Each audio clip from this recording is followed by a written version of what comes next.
Hello everybody, welcome back to the channel. This is Hunter from Outtenastrophotography, back with a tutorial video today in a continuation to the Pixinsight workflow series.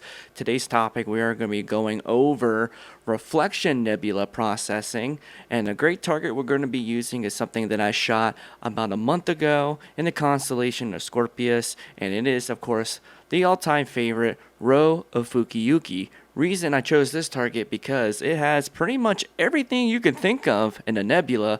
You have emission nebulae, you have dark nebulae, and of course reflection nebulae as well, and it's a very colorful target. So what we're going to be doing today, we're going to be going through a step-by-step process of what to do when you're processing your images when it comes to reflection nebula and broadband, because it does get a little bit tricky. So any of the repositories that I will be using today, I will be leaving a link down in the description below. Any Pixinsight scripts that I use will also include that. Some tools are paid tools, to keep that in mind, especially from RC Astro. I will be giving a link directly to where you can find those if you want to include them to your Pixinsight suite. So right out of the stack here, we have roughly about 14 hours of data on this target. And the first thing we're going to do is do an unlink stretch right now, just to kind of see what we are working with. This is a 3x drizzled image because what I used was a 135mm Rokinon camera lens with an APS-C sensor. So I am severely undersampled with my image here, and just from the unlinked stretch you can see it is a fairly low target for me, so it does seem quite bright, but things are going to look a lot better. Now the first thing we're going to be doing is some background extraction. You can either do it through two ways. You can either do it through dynamic background extraction, or DBE, which is a free tool inside of Pixinsight. There's also another free tool which I've been using a lot lately, which requires a little bit more of a download to install, but let me tell you, it has definitely been worth it as of lately, and that is Graxpert. So we're going to be using Graxpert since this is what I've been using as of lately, and as part of the Pixinsight Toolbox Suite repository, which you're going to be able to find that through Scripts, Toolbox, and Graxpert. Now you're going to select your image that you have.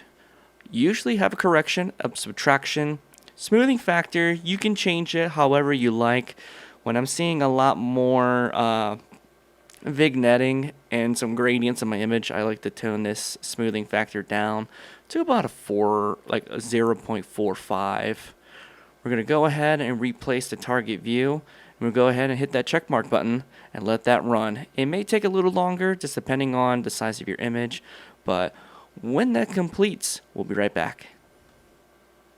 Alright, we did some background extraction and it's already looking much better. I still do have a little bit of some gradient there on the right hand side, but all in all it has done a pretty spectacular job. Now the next thing we are going to be using, which is a paid tool known as Blur Exterminator, and if you've been living under a rock this past year, this is definitely a highly recommended tool because it helps with a lot of stellar sharpening, and as well as correcting any imperfections that you may have with your stars. See, like up here in the top right corner, as you can see, stars are not perfectly round in some areas, but with Blur Exterminator, it really takes care of that all together. So we'll go ahead and open up Blur Exterminator, and I just use the default settings. Use the automatic PSF. I sharpen stars at about 0.2, sharpen non-stellar at 0.9, and just simply drag this triangle over and go ahead and install. Alright, now we have completed our Blur Exterminator. The next thing we're going to do is a little bit of some noise reduction. As you can see, it's a pretty noisy image overall because at maximum altitude here, it's about 30 degrees above the horizon. So it is in the muck a little bit, but with a little bit of a noise exterminator, we can do that pretty well. And also, there is two different methods of doing this. You can either have the paid tool, Noise Exterminator from RC Astro, or now with Grexpert, they have a denoise, and it's very comparable too. You can also save a little bit of some money from that. You can find that also in the Pixinsight toolbox. You can go under Scripts, Toolbox, Grexpert denoise, and I have found that a strength of 0.8 is the perfect area to kind of mimic a little bit of Noise Exterminator with a batch size of 4. So this process is going to take a couple of minutes to run, so hang tight, go grab a snack, a drink, because it is going to be a little bit as this runs.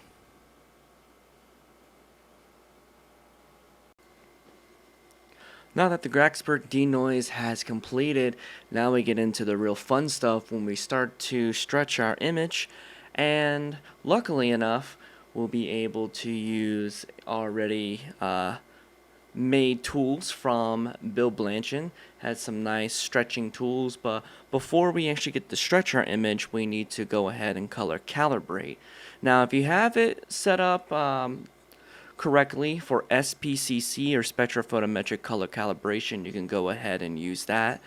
Or if you don't, as long as that your image is plate solved, you'll be able to use color calibration, and it does a pretty good job too. Since I already have the Gaia folder all set up and with the filters that I use for this target, we're going to go ahead and use spectrophotometric color calibration. Now we're going to keep everything on average spiral galaxy. The QE curve, just the ideal.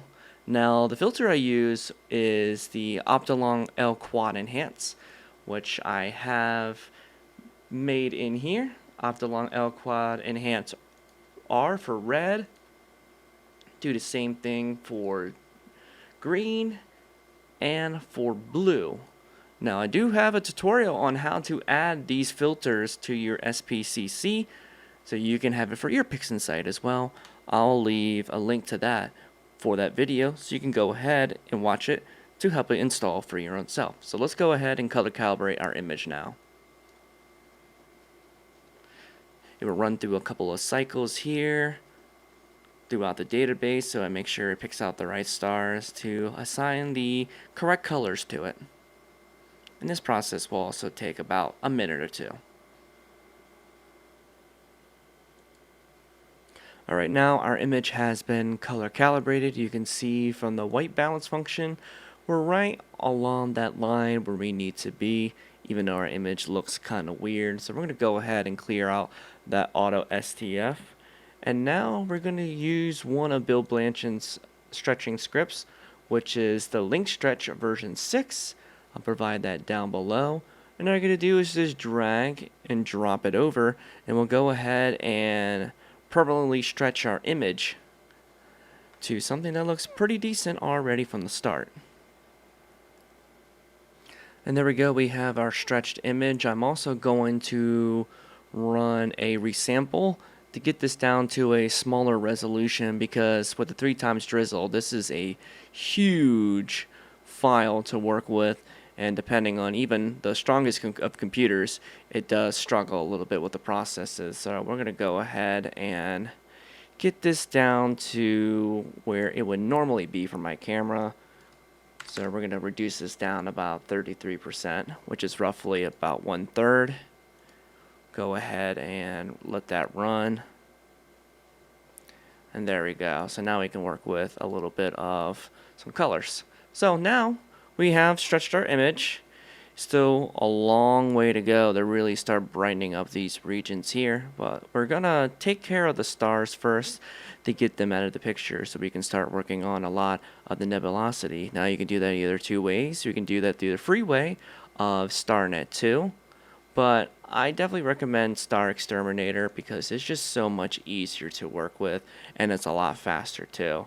Go ahead and do the large overlap on screen to stars, and then we'll go ahead and safely remove the stars so we can start working on the nebulosity. So there we go, we have our stars removed. We're just going to go ahead and rename this as stars, and we're just going to stick that aside for now.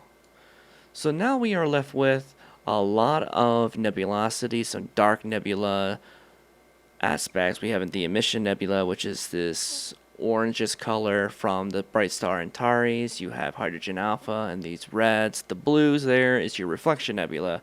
So we're going to go ahead and kind of add a little bit of some contrast to our image overall. So we're going to go with some curves transformation. We're going to go ahead and add a little bit of some contrast just to have this thing start to pop out a little bit more. But right there looks pretty good.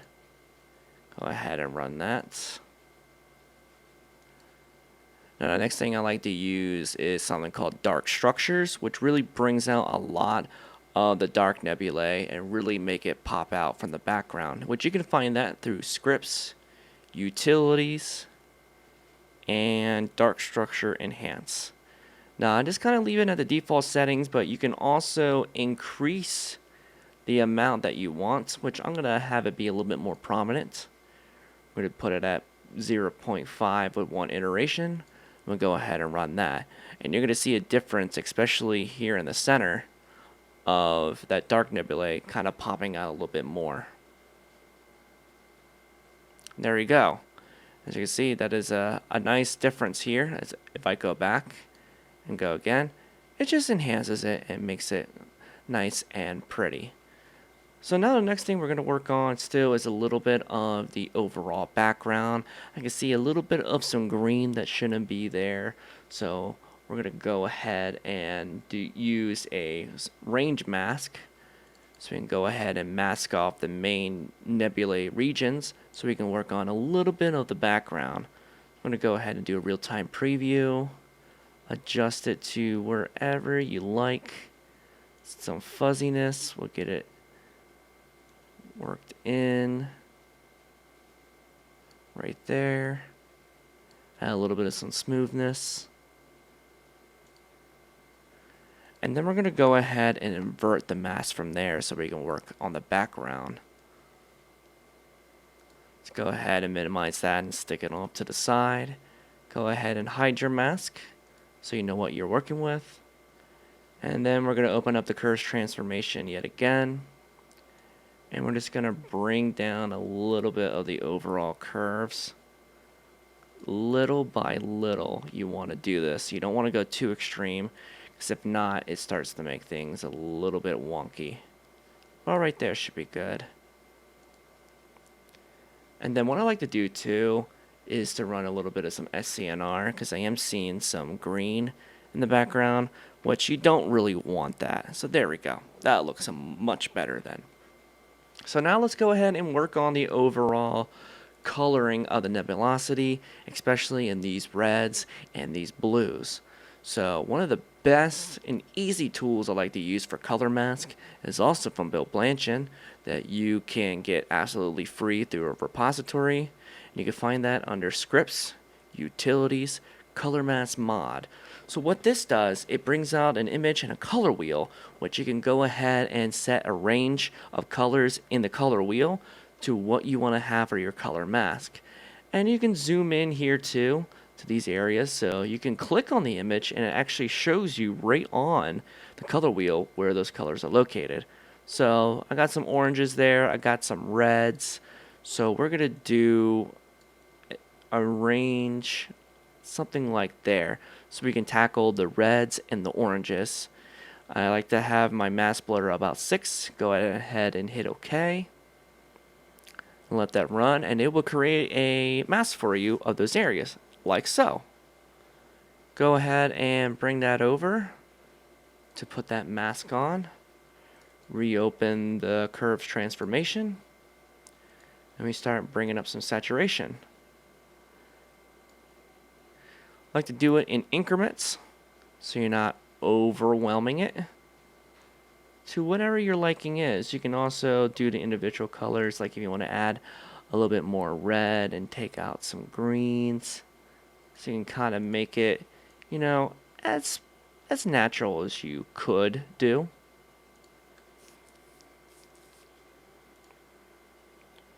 I think I'm going to go one more time with the saturation, because we have a lot of hydrogen here, and on the other side of Antares. So that looks pretty good right there. Go ahead and close that out. Here's what we're looking at so far. Get rid of the other mask. And now we're going to do the same thing, but with the blues here. So we're going to go ahead and go back to Script, Utilities, Color Mask Mod. Zoom into our blue nebulosity here. See where the closest range is. And it looks like it's in between the blue and the cyan. So we're going to run it roughly about here. That's where the color curves were at. Go ahead and let that run. It'll generate the mask. Go ahead and apply that over. Bring out the curves transformation yet again to do a real-time preview. Once again, just go ahead and work a little bit more with the saturation. You can also enhance it more by adding some blue to it. You can add a little bit of green too to kind of get that mix in. Or if you prefer to have it more blue, you can have it that way. But I always like to add at least a little bit of some green because it makes it just pop a little bit more. And I like to be a little bit more aggressive too when it comes to the blues, because those are always the hardest to really bring out any image. So right there looks pretty darn good. Okay. So we got some nice color involved here. We have a little bit of the wispy dark nebulae and dust in the background. Let's go ahead and do a little bit of some sharpening of the image in general. Go ahead and get rid of this mask here as well. And the easiest thing I like to use for, sharpening is a one-click method. Go over to Scripts, Utilities, and Advanced Sharpening. And I just use the default settings overall to go ahead and sharpen our image.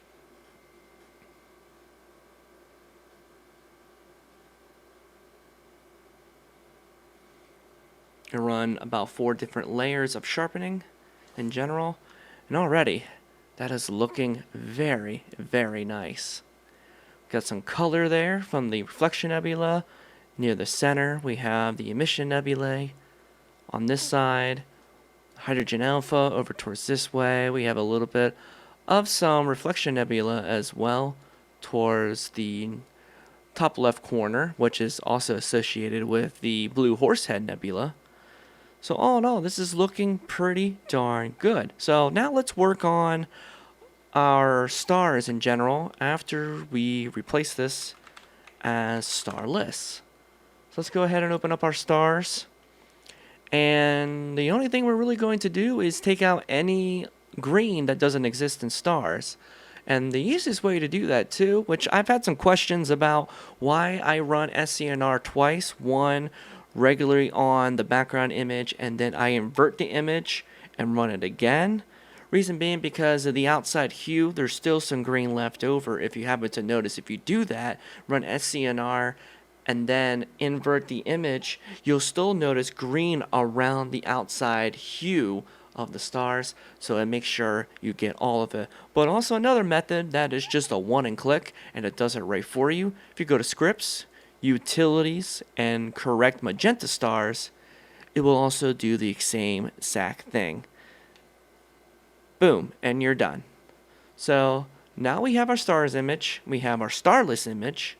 Let's go ahead and combine them, which I have a Pixinsight script here that I always like to use, which also rescreens the stars back in after you remove them with Star Exterminator.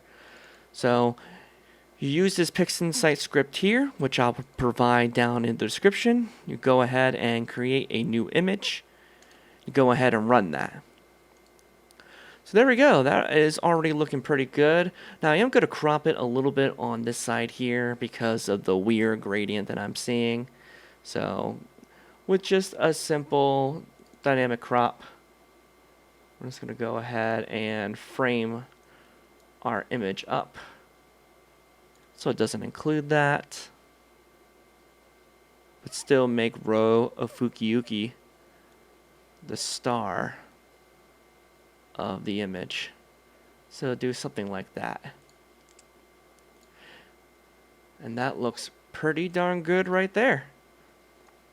We can also do some last minute final adjustments if you want to use a little bit of the histogram function. So if you seem like your background is a little bit darker, you can also increase the nebulosity a little bit and the brightness overall. Say something like that looks pretty good. One last final notion to it. But we're also going to do a little bit of some star reduction since this region is very rich with stars. Also have another wonderful tool that is used. I'll provide that down below as well. And it also gives you a nice pop-up window as well, also created by Bill Blanchett and Mike Cranford. But you can also go ahead and, create a starless mask. So you can go ahead and do it right from here. You can use either the process of StarNet 2 or for Star Exterminator. You can also see live views of what the stars will look like when they are reduced. And there's also something else known as small star protection.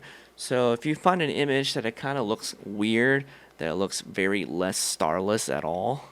So like for this example here, you can see that the stars are extremely toned down. If you're not a fan of that, you can run this initialize small star protection.